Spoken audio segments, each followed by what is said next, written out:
Good morning. It's February 21st, 2021, and I'm sure glad I watched the 10,000 last night. I moved to California in the mid-'70s, and the nice thing about living in California is you get to see things early. When I was a kid back east, especially, I was a big baseball fan, and I'd have to be up till 11, 12 o'clock at night trying to watch some of the World Series or other sporting events.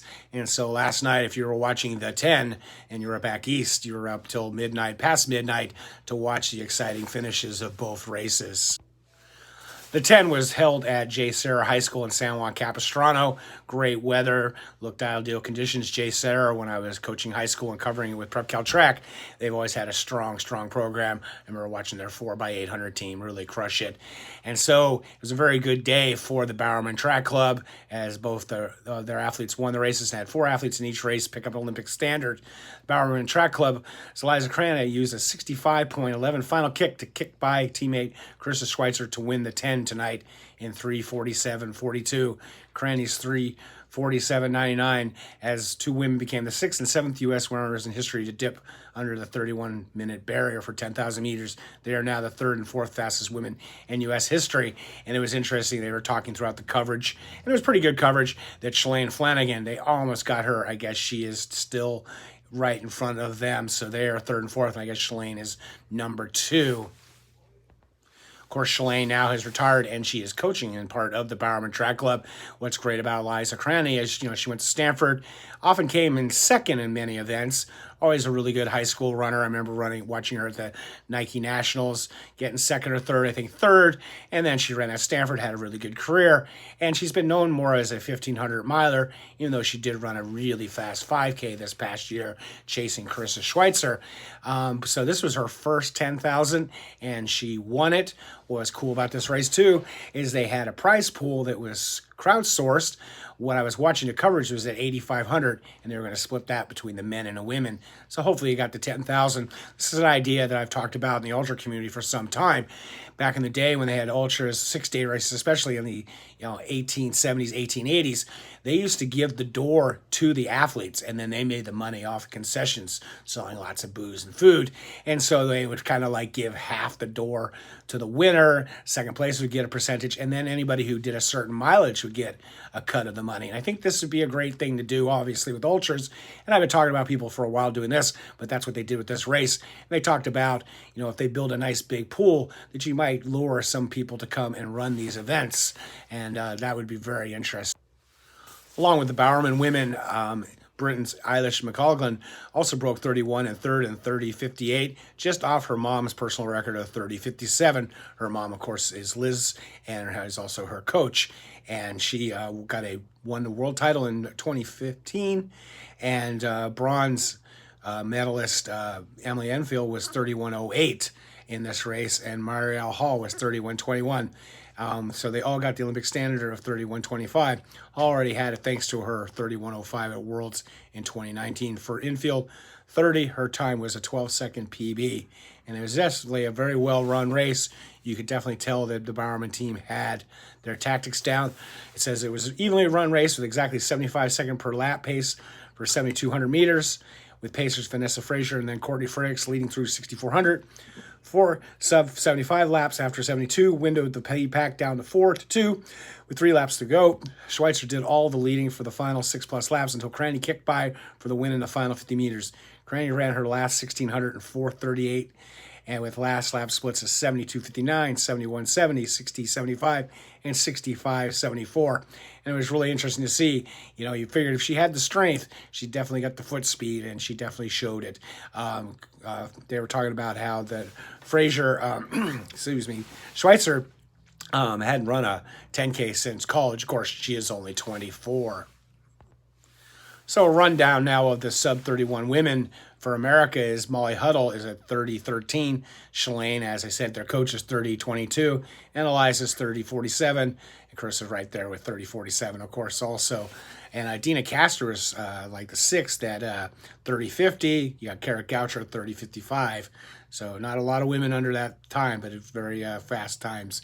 And, of course, now we have 12 women under the Olympic standard. So they'll definitely have a competitive field for the Olympic trials, and hopefully we have them this summer. In the men's race, they had a few more runners.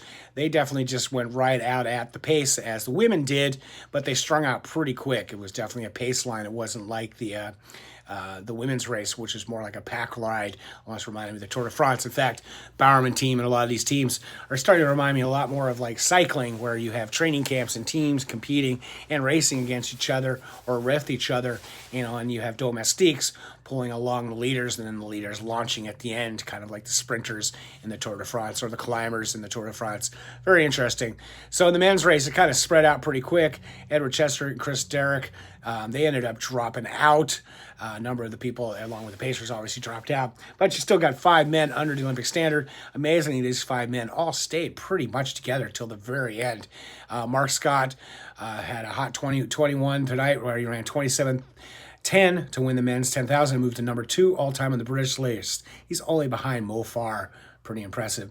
He wasn't the only man leaving the race happy, because everyone got the 27:28 standard. Grant Fisher, in his debut, just like Cranny, also a Stanford graduate, ran 27:11 for second, meaning he's now the 5th fastest American in history. 12:58, Woody Kincaid was third in 27:12 as a Bowerman track athlete swept the top three places. It's interesting, if you're on the boards, which I avoid, or comments for the most part, poor Grant Fisher has gotten skewered on many boards over the years. In fact, I've gotten a lot of this information off of Let's Run, and if I was, Grant Fisher until today, you never really wanted to put your name in there, because they just kind of talking shit about him. But man, he definitely had an incredible race, and at times really thought maybe he was going to pull it off and get the win. Another athlete who's been around for quite some time, Ben True, who's unsponsored, ran a big PB of 27:14.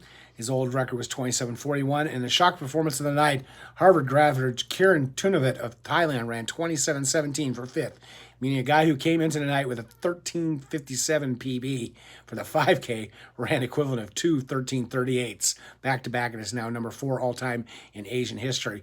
And yeah, he just hung on, and at times, you're like, wow, when's he going to fall? And he just never did fall. And, the race was perfectly planned out and ran well. It was rabbited for 8,000 meters by Evan Jager and Sean McCourty. Evan Jager, of course, our great steeplechaser. They went through the 5K in 13:45. McCourty hit the 8,000, which is basically 5 miles, in 27:27 pace. After McCourty stopped, Scott did most of the leading through Fisher.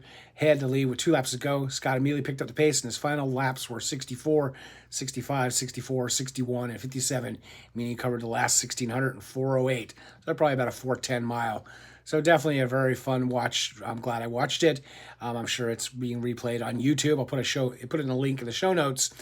So now we've got the Americans who have gone under 27:20. Of course, Galen Rupp has the record at 26:44.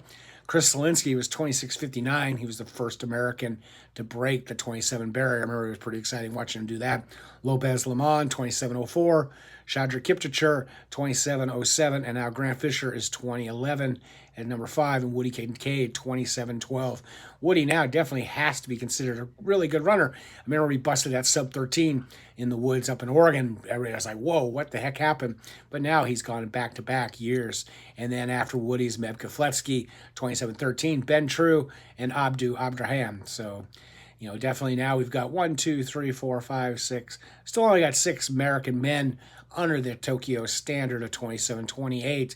And then kind of going on the sub-5 Asian runners in history, of course, 2 of them are Abdul, 2 cutter athletes, which I'm almost pretty sure they're probably former Kenyans. And so the Thailand kid ran 27:17. Huge PR. Definitely running with the Bowerman program, and they're a great coach, and heading up and doing these training camps and having COVID. It's just one of the silver linings of COVID. It's definitely these athletes are focused, training properly, getting the rest they're required, and staying away from the craziness and everything. And when you don't have a whole lot of races, really going for it, and they're not over-raced. So very exciting news here at the 10. I'm sure they're very happy. They're going to be having another race coming up in March, I believe, with like 800, 1,500, 5,000. And so definitely check it out. I definitely will be talking about that in the future. Please subscribe to this channel if you can. And as always, stay healthy, be boring, not epic.